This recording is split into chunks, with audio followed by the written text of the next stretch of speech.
বিসমিল্লাহির রহমানির রহিম। আমি অ্যাডভোকেট মোহাম্মদ জয়নাল আবেদিন। আমি ঠাকুরগাঁও জেলা আইনজীবী সমিতির একাধিকবার সাধারণ সম্পাদকের দায়িত্ব পালন করেছি। আমি একাধিকবার সভাপতির দায়িত্ব পালন করেছি। বর্তমানে আমি ঠাকুরগাঁও আইনজীবী সমিতির প্রেসিডেন্ট হিসেবে দায়িত্ব পালন করছি। আমি জাতীয়তাবাদী আইনজীবী ফোরামের দায়িত্ব পালন করেছি ইতিপূর্বে। বর্তমানে আমি ঠাকুরগাঁও জাতীয়তাবাদী আইনজীবী ফোরাম ইউনিটের উপদেষ্টার দায়িত্ব পালন করছি। আমি ইতিপূর্বেও ঠাকুরগাঁও সদর থানার আইন ও মানবাধিকার বিষয়ক সম্পাদকের দায়িত্ব পালন করেছি। বর্তমানে জেলা বিএনপির মানবাধিকার বিষয়ক সম্পাদকের দায়িত্ব পালন করছি। ছাত্র জীবন থেকেই শহীদ রাষ্ট্রপতি জিয়াউর রহমানের যে রাজনীতি 19 দফা, সেটাকে বিশ্বাস করে অন্তরে লালন করে তার সততার মূল্যায়ন দিয়ে আমি সততার সাথে সাধারণ মানুষের সাথে মেলামেশা করি। আমার প্র্যাকটিস জীবনটাও খুব গরিব সাধারণ মানুষদেরকে নিয়ে।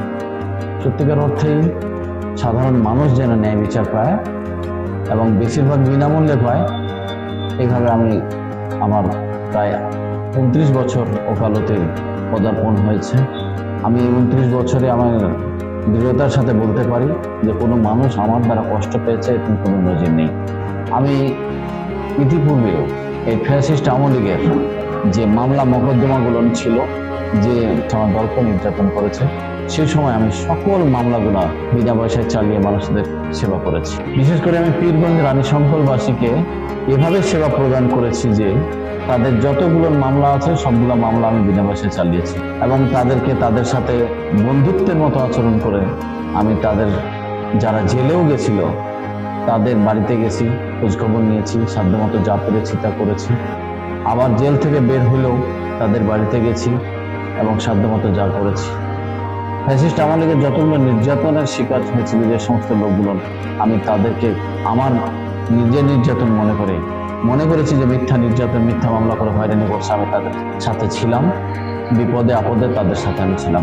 আমি জেলা পর্যায় থেকে রানীশঙ্কর পীরগঞ্জের কমিটি, ইউনিয়ন বা যে কোনো কমিটি তৈরি করতে দিয়ে সকলের সাথে বন্ধুত্বের সাথে দায়িত্ব পালন করেছি। আমার যুব দল, ছাত্র দল, স্বেচ্ছাসেবক দল, মহিলা দল, কৃষক দল, তাঁতি দল, সকল অঙ্গ সংগঠনের সাথে আমার সুসম্পর্ক বিদ্যমান রয়েছে। আমি আল্লাহর রহমতে আমাকে বলতে পারি যে আমার সাথে কোনো মূলদল সহ কারোর সাথে কোনো বিভেদ নেই। আমি বিভেদ মুক্ত একটা মানুষ এবং সবার সাথে শ্রদ্ধার সাথে চলার, সিনিয়রদেরকে সিনিয়রের মর্যাদা দেওয়া, জুনিয়রদেরকে জুনিয়রের মতন ভালোবাসা, এটা হচ্ছে আমার সবচেয়ে বড় অবদান। আমি বেশ কয়েকটা মাদ্রাসার এতিমখানার সভাপতির দায়িত্ব পালন করছি। আমি সাধারণ মানুষের দ্বারগোড়ায় পৌঁছানোর জন্য যেখানে যতটুকু যা লাগে আমি ততটুকু মেটানোর চেষ্টা করি। এসপি সাহেব তৎসময়ে আমাকে শোকজ করতে নিয়ে যেত, আমি নাকি জঙ্গির মামলাগুলো বিনা পয়সায় চালাই, এই ধরনের অপবাদ দেওয়ার চেষ্টা করেছে, সাবধান করে দেওয়ার চেষ্টা করেছে, কিন্তু আমি সেটাও দৃঢ়তার সাথে প্রত্যাখ্যান করে আমি সাধারণ মানুষের মামলাগুলো বিনা পয়সায় ছিলাম এবং সাথে ছিলাম, পাশে ছিলাম। এছাড়া আমি অনেকগুলো জিনিসের সম্মুখীন হতে হয়, তাতে ভয় করিনি, নিষ্ঠার সাথে দায়িত্ব পালন করেছি। জুলাই যোদ্ধা বোঝাতে যা বোঝায়, আমি একজন নিজে জুলাই যোদ্ধা। আমি মানুষগুলোকে আমার দলের যারা যোদ্ধা ছিল তাদেরকে কোর্ট প্রাঙ্গণে পুলিশ হেনস্থা করার চেষ্টা করেছিল, আমি তাদেরকে ছাড়ানোর ব্যবস্থা করেছি।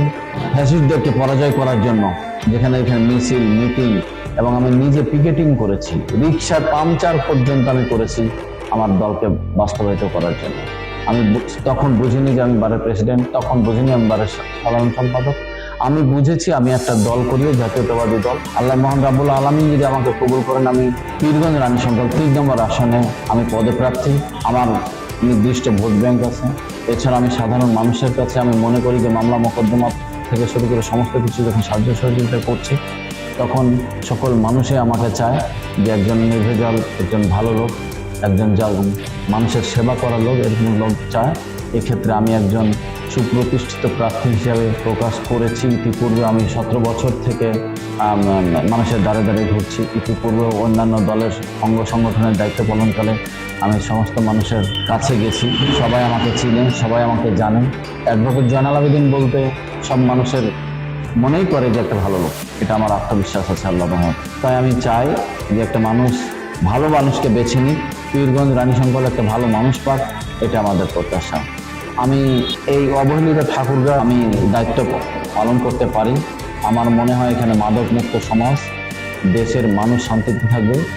যা প্রয়োজন, যতটুকু প্রয়োজন, যেভাবে সরকার সাহায্য করবে, আমার নেতা তারেক রহমান, আমার নেতা মির্জা ফখরুল ইসলাম আলমগীর সাহেব যেভাবে পরিচালনা করার দায়িত্ব দিবে, আমি তার 3 পরিমাণ এদিক ওদিক করবো না, বরং যে 31 দফা আছে সেই 31 দফাকে আমি বাস্তবায়িত করব। এটা মহান রাব্বুল আলামিনের কাছে আমি প্রত্যাশা করি। অনেকগুলো আমার কাছে মনে হয় এখন এই সমাজ বা ফ্যাসিস্ট আমলের যে কোনো সময় যে মানুষগুলো অযথা হয়রানি হয়েছে, এই হয়রানি থেকে আমি মানুষকে হয়রানি করার যাতে না হয় সেদিকে আমি সচেষ্ট থাকব।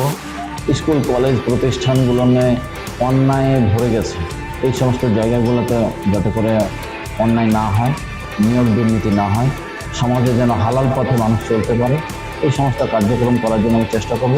সাধারণ মানুষ যেন বলে যে সত্যিকার অর্থে বিএনপির একজন আদর্শিক রাজনীতিক, শহীদ রাষ্ট্রপতি জিয়া রহমানের একটা আদর্শিক রাজনীতিবিদ হিসাবে অ্যাডভোকেট জেনারেলের নামটা সত্যিকার অর্থেই যেন প্রকাশ পায়। আমার নেতা তারেক রহমান, আমার নেতা মির্জা ফখরুল ইসলাম আলমগীর সাহেব, আমার নেতা শহীদ রাষ্ট্রপতি জিয়া রহমানের আদর্শটাকে বাস্তবায়ন করার আমি চেষ্টা করব। পীরগঞ্জ রানীশঙ্কলের অপমর জনসাধারণ, বিশেষ করে বিএনপি বা বিএনপির সমস্ত অঙ্গ সংগঠন, আমি আপনাদের উদ্দেশ্যে বলতে চাই যে আপনারা যেভাবে আমাকে ভালোবেসেছেন, যেভাবে আমাকে অন্তরস্থলে রেখেছেন এবং যেভাবে আমি আপনাদেরকে ভালোবাসি, আপনাদের সাথে যে ভালো ব্যবহার করে চলি, এই জন্যই আমার পাশে থাকেন। আমরা আপনার পাশে থাকব। যেভাবে দেখেছেন যে জেনারেল অ্যাডভোকেট মানুষের উপকার করে, আমি সারা জীবন আপনাদের উপকার করব। আপনারাও আমার অনেক ত্যাগ তিতিক্ষার মাঝেও, অনেক মাঝেও আমাকে ভালোবাসেন, এটা আমি পীরগঞ্জ রানীশঙ্কলবাসীকে একান্তভাবে ধন্যবাদ জানাচ্ছি এবং আমার জন্য দোয়া চাচ্ছি যে সত্যিকার অর্থে যেন আমি নমিনেশনটা পাই।